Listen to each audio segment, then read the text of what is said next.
Hey, what's going on? What's going on? What's going on, everybody? Welcome back. Welcome back. Welcome back to another episode of Honest Conversations with Mo, the Mo Love podcast. No, it's been a while, of course. In a hectic travel season on my end, but back into it, back at it. We'll get right, jump right into things as always. And I want to start off by talking about how I want to start off by talking about how emotional availability is the new sexy. And what I mean by that is how I think we all know obviously the term emotional availability, but how do we truly, convey that? How do we fully embody that as, it becoming that, new standard of attraction where that emotional presence resonate not only for ourselves, but, as we develop, relationships with other people, as, professionally, personally, and, overall and musically as well. So just how do we navigate those different relationships, but how do we show up fully emotionally available, in the sense of just truly communicating, listening, and being present, as I said earlier. Just how are we showing up for ourselves and for other people, and how do we carry that through the difficult seasons that come up, the conflicts that arise, and navigate through those uh, periods that allow us to still show up as ourselves fully without displaying, ourselves, as this facade. And then also, how do we go about from that sense, also prioritizing that further curiosity, not only in what we want for ourselves, but also in what we're hoping to do. Prioritize accountability, prioritize, vulnerability, and just being honest with ourselves, and being very present in the face of conflict and not shying away from it. Because I think oftentimes we know what emotional intelligence looks like for myself. I know it's something, as far as emotional availability, something I for sure struggle with. But always believed, I was emotionally intelligent. So that meant, oh, I'm also, mostly vulnerable. But um, it's not necessarily true. Those two things don't necessarily, coexist. I think it's important that how we show up to be emotionally available is putting aside, the charm in that instant, facade, or that, the imperfections we don't want others to see, and really allowing ourselves to be fully seen wholly. And I think uh pivoting into pivoting into the next portion of just how just the overall appeal of vulnerability and openness as a whole. I think sometimes we forget for ourselves, and honestly even from myself, that being vulnerable is okay. And I think, like, for myself, it's oftentimes that I've shied away from it, because it wasn't something I was ready to for others to, see that about me, in the sense of, being willing to, build that trust and, fully, obviously I'm an empathetic person, but how do you further foster that empathy and showing, the different parts of yourselves that others others may not, be aware of. And I think that's what leads and transforms those superficial interactions into, meaningful relationships. And how do you fully, expose yourself, not only emotionally, but build that trust, um, further deepen connections, and, just continue to, promote that self-acceptance. And I think touching on that piece of, those, transforming those superficial interactions and, into meaningful relationships. I think of often for myself of how a lot of people know worldwide. They might know Mo, but very few people know Muhammad. And I think that's, in part in myself, and, and kind of how I navigate, through this world that oftentimes, I mean, especially of late, I most frequently, introduce myself as Mo, that Muhammad, to people, because I don't know if they're ready to see. see who Muhammad truly is, or if I feel comfortable letting them see that parts of myself, because it's not the perfect, picture that I paint, and knowing, that as I navigate through that. Now, I'm not saying that I am not showing up wholly as myself. I, do my best to show up wholly as myself, but I think at times, within, different interactions, just knowing how to how to how to allow my comfortability to let my guard down, let the walls that I put up and built up throughout the years, let those down, and allow others to see me for me. And then I think it just comes from, as I said, just being honest and having that discernment, having those real honest conversations with other people. And then also to the point of, self acceptance.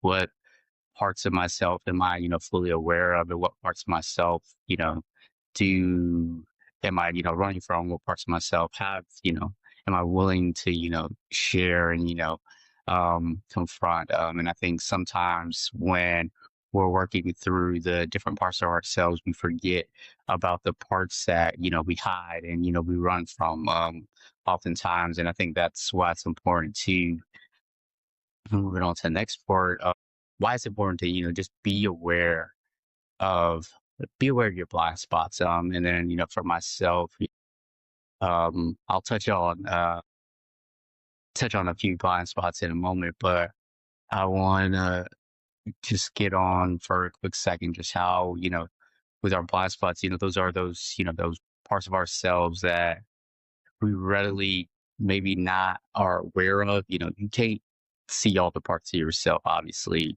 But those parts of yourselves that you're working to remedy and, get better, noticing the different patterns and the different traits, and how do you go about, managing, those triggers of different reactions to situations to where you're furthering, personal growth and not damaging relationships, because failing to recognize your blind spots can, hinder you as a person, in all areas of your life. And I think it's important to really manage that portion of yourselves. And then, kind of working through that ongoing journey of, self-reflection and, asking for feedback from other people and kind of really building yourself up, being genuine and honest with yourself. Like I said, I'll touch on kind of a few blind spots for myself.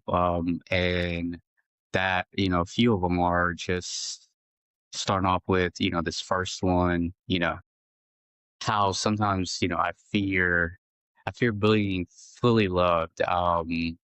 And, this unpolished reality. And let me rephrase that. I fear being fully loved in my own unpolished reality. And I think that means, the imperfections that I know I do have, and, my faults. I feel like that something I've talked about, throughout the duration, of, since this podcast inception, of, just that perfectionism mindset. So I think because for myself, potential and the idea of what could be feels so safe that it's easier to stick to that, the thought of potential and what could be, and how people could see me, than exposing, that part of myself. And obviously that's unfair to myself of not, fully allowing myself to, be human, in that sense. And then also in the sense of, just how I'm still caught up in this, still being this person that I'm looking to be or hoping to be, in the long run, that it leads to, never, you know, never feeling like I'm, being loved as who I am, wholly. And obviously I do that disservice to myself, and how, navigate through clinging, to potential rather than, allow myself to be exposed. And then, the next blind spot, obviously, that I'm aware of within myself, is that I often tend to confuse my self-worth, with the achievements that uh, with future achievements or just achievements overall, throughout my life in the sense of where, I, mm, I try to, I think it's simple in the sense of where I attach the value of how of who I am and, who I'm becoming to the things I've accomplished. I think navigating through that, and then also how I do the disservice of myself of with that, primarily and constantly evaluating my life, constantly trying to figure out like, okay, when I achieve this next thing is going to lead to this, instead of, staying in tune in the moment and in tune in that, that sense of devotion of being, being content with how things are going. And I think navigating through that is, just knowing that sometimes too that, that in terms of with love for for everyone that I connect myself with, that it also become I allow that to kind of hinder my self worth as well in the sense of I chase that constant validation, chase that need for acceptance, and sometimes obviously we all feel we do in some different ways. So I think just working through that and being aware of that, and obviously confronting that part of myself. And then the next one is what I recently realized it applies to like so many different players, but obviously notably, romantically. But this one is, just how I'm addicted to pursuit over, a connection where that constant pursuit to achieve something or, conquer something, whether, obviously it's romantically, in that sense of, that physical conquest or as I said those achievements of getting that next role that brings this stream of income or just overall or just how do I build better relationships with people, so that constant pursuit of wanting things in but ultimately knowing that once I obviously achieve that what I was pursuing, that it becomes dwindling in the sense of where I start to like overthink and start to really question like, is this really what I wanted? And that it doesn't allow me to fully be connected, in the moment and kind of going back to that devotion of allowing myself to fully be in the moment and be present and, kind of what's going on. And allow myself to work through, the challenges of how I give too much, early on and, try to, confirm that emotional certainty that like, okay, this was, worth it. But in the end, giving too much of myself too much becomes draining because, you know, once that emotional certainty isn't, reciprocated, it's it's like, was this, all for nothing, ultimately, and, kind of begins to make me feel like, hey, was this worth this? And start to, question things in that sense. And then just, going back to kind of that, being addicted more to, that pursuit, the connection is, uh, how, how I allow or, the things that is, tough, those tough conversations where it I'm not allowing myself to, like I said, be emotionally vulnerable because the what I was pursuing is, kind of my hyper focus and it becomes scary that exposure, like I said, exposing myself where it's uneasy to, bear my myself to, another person. So I always, I've had a propensity of, keeping people at a distance. So I think just being aware of those, different blind spots, within myself and, obviously for anyone out there too, just try to, sit down with yourself, and try to figure out, what those blind spots are for yourself too. Because I think we're all navigating obviously throughout this world, but sometimes we make it harder on ourselves to allow ourselves to be human because we feel like we have to be this thing that we don't need to be. Whether it's this perfect, ideal we create in our own heads, this image that we're trying to align with that we see out in the world, or we just question our abilities and not feel like it's enough in that moment because it doesn't align with where we saw ourselves or where we see ourselves going. So I think it's important to just be mindful of just, your different blind spots, be open, obviously, to vulnerability, and be willing to, have those tough conversations with yourself, as I always say, and just navigate, through those different things because emotional availability is sexy, and it's literally, it is the new sexy. It's it's what people are craving from ourselves. I think in this world where we don't truly allow ourselves to fully be emotionally available, that we oftentimes are, putting up this veil that we hope people like, but when they see the true parts of ourselves that may not, be the prettiest or, or the, the ugliest parts of ourselves, it's hard that we feel like, hey, someone might not be capable of understanding this. So I think it's just important to, navigate through that and, figure out, like I said, figure out your blind spots. And I know I usually talk, as I transition into this next portion, usually talk about sports, but I'm gonna keep, obviously, if you guys aren't aware, my sports takes, I'm gonna navigate off of those less moving forward. I'm obviously check out my sports takes on Casual Fandom with my little brother Hamza, my cousin Hassan. Yeah, check out, casual fandom, on all streaming platforms. You know, those are probably where I'm gonna keep, my sports takes, moving forward. But just quickly, I'll probably talk going, big, hot topic items here and there and, the world of sports, but I want to, shift off of that. But just quickly on world sports though, obviously, you know, hoping, for a quick recovery for, Rakia Jackson, obviously, out for the season after, tearing her ACL. The W season is off to, a fast start. And obviously, we're in the thick of things with the, NBA playoffs, the Eastern Conference Finals, Western Conference Finals.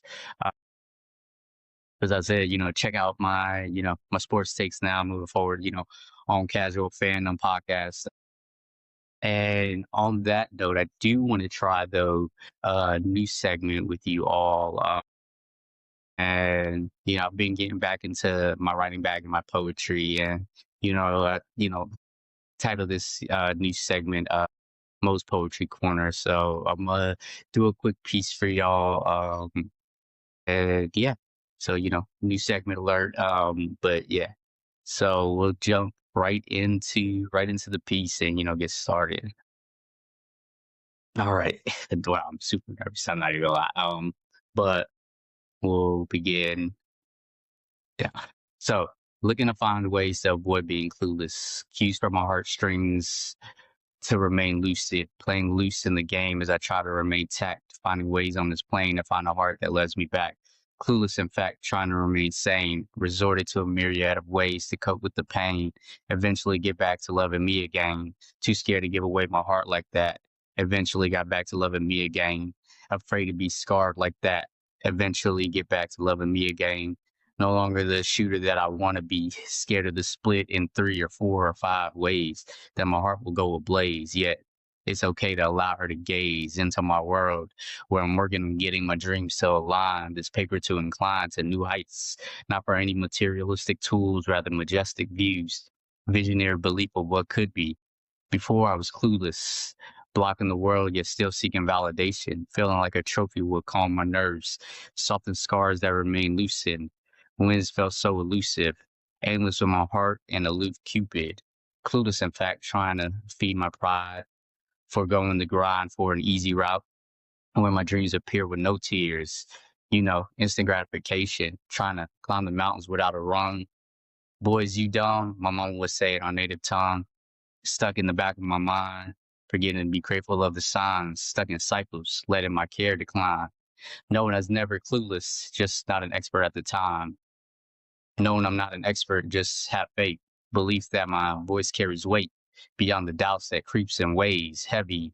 Making commitment is very scary, like the boogeyman pop in on command when the fear is heightened, trying to turn back the hands of time, resorting to self sabotage. Am I even really healing me? The parts of my soul numbed by the tower that I put up, filled with nunchucks to avoid being led astray, not taking any risks to see what change can be. Will it remain a fantasy? Am I even really healing me? Chasing the dames that couldn't even bother to learn my name or listen to the pain my heart sings, all the depression and anxiety got me feeling deranged, knowing I'm destined to sit in the Bentley arranged. Am I even really healing me? Trivializing the game of life, making solace with my strife, no longer wielding the knife, already cut open and bruised from the many years I've misused and confused the destiny inside, ducking the light that shines brighter than 1 million kilowatts, sitting in the afterthoughts. Am I even really healing me? Never been no expert, you see, nor did I ever claim to be. I'm just working on being the best version of me, the version that shows up gracefully, wondering what adventures joy can bring. And yeah, so that's a new piece. It titled Clueless and Expertless. But yeah, want to share that quickly. And on that, obviously, we'll jump into next segment since obviously top four. Starting off with, of course, my favorite album currently in the moment. Well, it's tough to say because Drake dropped 3 albums, so which is honestly my favorite out of the 3 albums that he did drop. The one obviously I'm listening to at the moment. Listen to all three. Iceman, Maid of Honor, Habibti, um, and how I would rank the 3 albums: Iceman #1, Habibti 2, and Maid of Honor 3. And I would put. I'm still hesitant on Maid of Honor only because I did like, honestly, never mind. I could tell that's where that inspiration comes for Maid of Honor is from, honestly, never mind. I do like that, that EDL, dance, house music vibes overall that Drake is, conveying. Cause definitely, tracks like Stuck, Princess, trying to remember what else, Q&A, um, that I'm really liking off that album. Habibti, Habibti, what is my jams off Habibti? Wow, definitely all of Habibti, starting off with High Fives, Slap the City, WNBA, of course, um, what else? Classic, 5 Gen, is it Fort Worth? Fort Worth, White Bone, prioritizing, pretty much a good majority of those 11 tracks there. I think the only one I don't like off Habibti is Her No There. I'd say off Iceman. Iceman is straight fire. You think drinking our bars, straight bars. So many different, topics he's, talking about, obviously within the 2 years that happened, since the beef. And I love the albums. I love all 3 albums just in terms of the different topics they touched upon. But with Iceman, I mean, he's just, hitting you home. All the make them pays, starting off, of course, with make them cry, make them pay,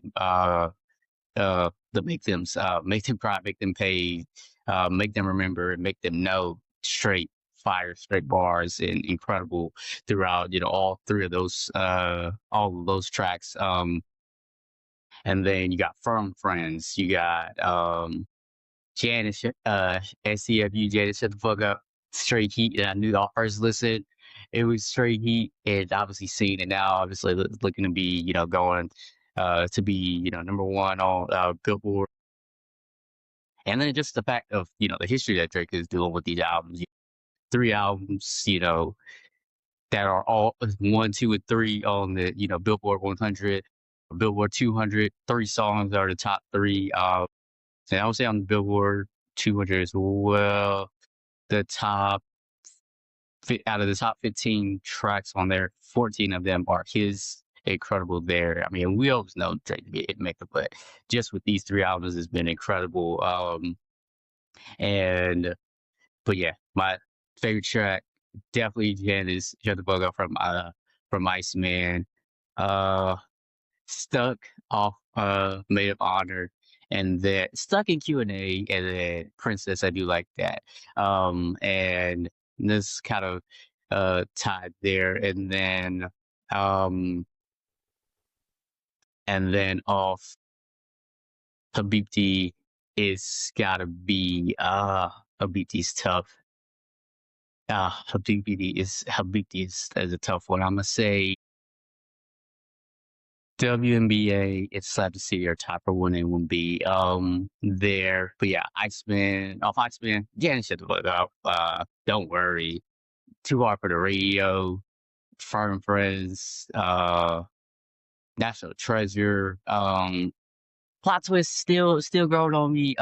Red to Atlanta, I didn't really like it early on, but now we're rocking with it, you know, overall. But yeah, just three incredible bodies of work by Drake. He truly is. And I think I told you guys this. Cole is my goat, and I hate that he had to give Cole some bars, on that part of, Big Them Pay. And I think he also gave Cole some bars on Make Them Remember. I think it was a slight jab there on that one too, but obviously, it's undebatable, I don't know these people. Cole will be my goat, but it doesn't mean I fail to recognize that Drake is one of the greatest of all time in music, and obviously of our generation.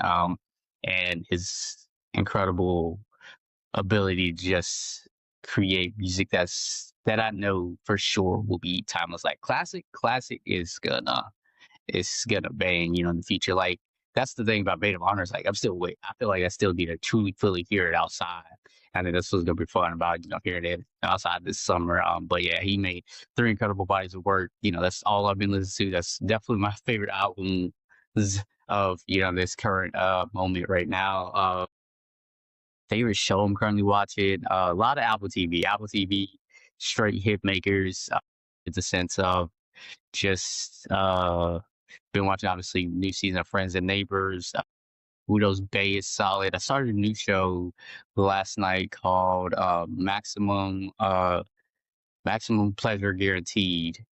Incredible show there. What else I've been watching? Just my usual shows, FBI, sad to see, obviously finished up, The Neighborhood, obviously its final season. But yeah, those are just, some of the shows I've been watching. But yeah, Apple TV, straight hit makers. They don't miss. This is another show, but I can't remember the title of it. As well on Apple TV that I really like. Ted Lasso coming back. I'm excited for that. Excuse me. And then what else? What do I currently have going on? As I said, this came from, like it's been a while, with busy travel schedule, and about to have another one coming up soon. But exciting for sure. Being able to, incredible, sports moments, and being able to, be a part of the World Cup and being able to experience that is about to be exciting for sure. I will, be traveling, soon, Chicago and LA, have fun time. So I'm excited for that. And then, just, continue to work, continue to, build on myself and get better. Continue to work on, allowing myself to be, emotionally, available and vulnerable and open as well.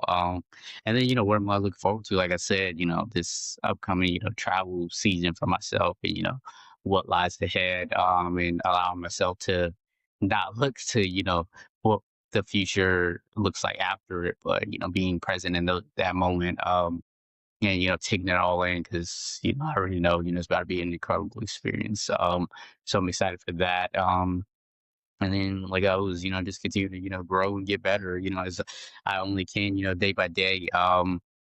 But yeah, appreciate you guys, as always, be sure to, like, share, subscribe. And always, appreciate you guys, listening to my ramblings. Oh, as always, like I said, I want to try something different with this episode, less sports takes. Like I said, be sure to check out, Casual Fandom. Um, on that end. But yeah, just wanted to, try something different. But yeah, as always, appreciate y'all. And until next time. Peace.